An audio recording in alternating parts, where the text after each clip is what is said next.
Subscribers, ఈరోజు నేను మీకు కేఎఫ్సి చికెన్ లోకల్ సైడ్ బండి మీద ఎలా చేస్తారో ఈరోజు అది చేసి చూపిస్తానండి. ఈరోజు మనము చికెన్ 1 కేజీ తీసుకున్నాము.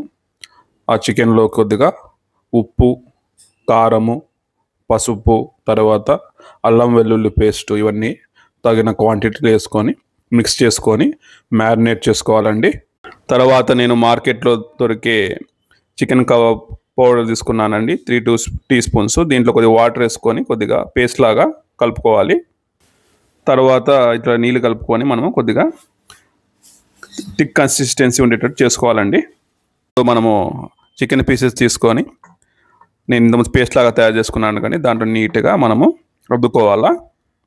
తర్వాత మన కార్న్ ఫ్లోర్ పౌడర్ కానీ లేకపోతే బియ్యం పిండి పౌడర్ కానీ వేసుకొని దాన్ని కొద్దిగా ఇట్లా డిప్ చేసుకోవాలండి. సో ఇప్పుడు నేను చేస్తున్నాను కదా, ఇట్లా డిప్ చేసుకోవాలి.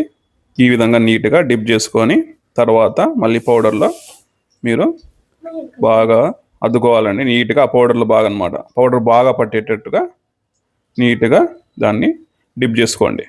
మీకు కొద్దిగా కారంగా కావాలనుకుంటే ఇప్పుడు మీరు ఏం చేయాలంటే ఆ చికెన్ కబాబ్ పౌడర్ ఉంది కదండి, కారము మసాలా కలిపింది, అది ఈ కార్న్ ఫ్లోర్ పౌడర్లో మనం వేసుకొని కొద్దిగా మిక్స్ చేసుకొని దాంట్లో కూడా డిప్ చేసుకుంటే టేస్ట్ కొద్దిగా స్పైసీగా వస్తుందండి.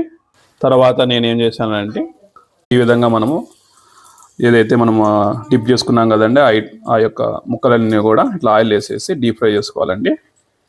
అండ్ ఫైనల్గా మనకి లోకల్ స్టైల్ కేఎఫ్సి చికెన్ చూసినారు కదా, ఇంత నీట్గా వచ్చి సౌండ్ కూడా చూడండి, బాగా క్రిస్పీగా కనబడుతుంది మీకు సౌండ్ కూడా. ఓకే, మీకు బాగా నీట్గా క్రిస్పీగా రావాలంటే ఆ ముక్కల్ని మనం పౌడర్లో ఆ పేస్ట్లో ఒక 2-3 టైమ్స్ బాగా డిప్ చేసుకొని డీప్ ఫ్రై చేసుకుంటే బాగా వస్తుందండి.